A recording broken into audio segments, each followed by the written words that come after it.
Hey book fans, Katherine Black. I'm mixing it up and doing something a little bit different. I'm just reading a very short excerpt from all of my books. I'm picking a page at random from the first third and just giving you a couple of paragraphs to give you a taste of it, see if you think you might like it.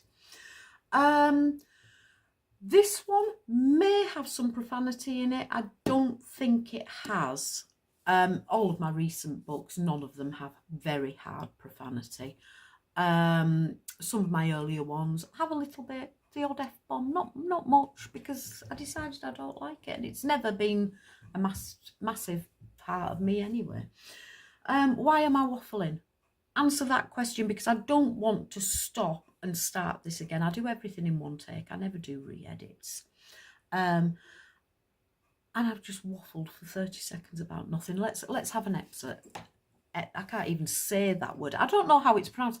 Excerpt. It's got that P in it. And excerpt, however you pronounce it. So picking a page at random, somewhere near the front. Let's go to there. Chapter 7. Violet hated watching her boys grow into men.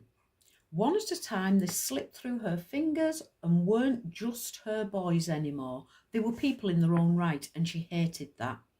She'd held on to them, protected them from the world.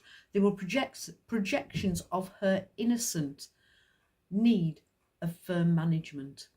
She stood open-mouthed and speechless the first time one of them had risen in front of her and defied her command.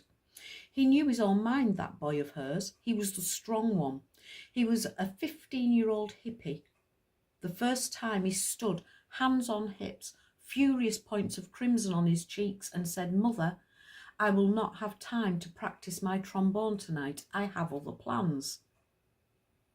Where was the wheedling voice? "Oh, do I have to?" It was the most rebellious thing any of them had ever said to her. He didn't sound like her son, this gruff-voiced man becoming, with determination blazing in his eyes. "You will do what I tell you, my boy." "I'm sorry, Mother. I don't want to argue with you, but I've had enough of practicing my trombone every night, followed by another hour on the violin, followed by a third of homework before bed.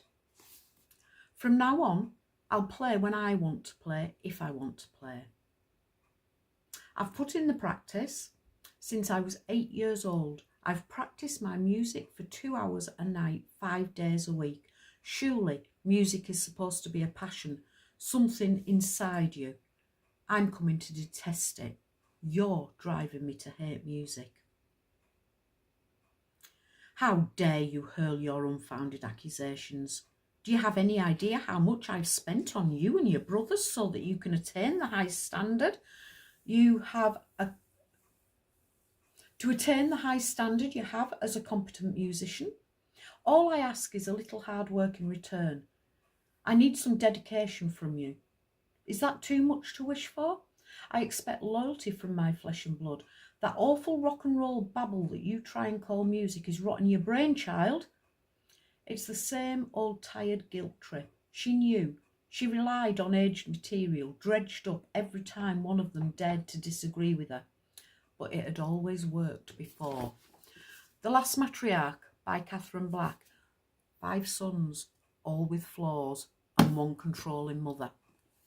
I'd love it if you'd give it a go. It's on all the usual outlets. It's on Kindle Unlimited. It's on Kindle, paperback, Audible. You could be reading this book in the next 5 minutes. The Last Matriarch by Katherine Black. Thank you very much. Nice chat.